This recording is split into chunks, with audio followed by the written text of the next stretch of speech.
বেদের মেয়ে জ্যোৎস্নায় আমায় কথা দিয়েছে, আসি আসি বলে জ্যোৎস্না ফাঁকি দিয়েছে।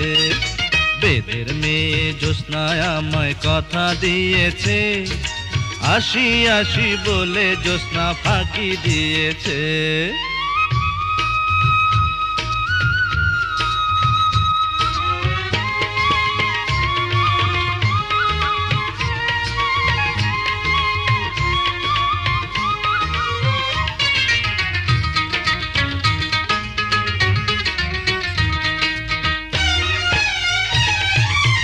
তুমি জ্যোৎস্না হেথা দিয়েছিলে কথা, তোমারে না দেখলে আমার প্রাণে লাগে ব্যথা।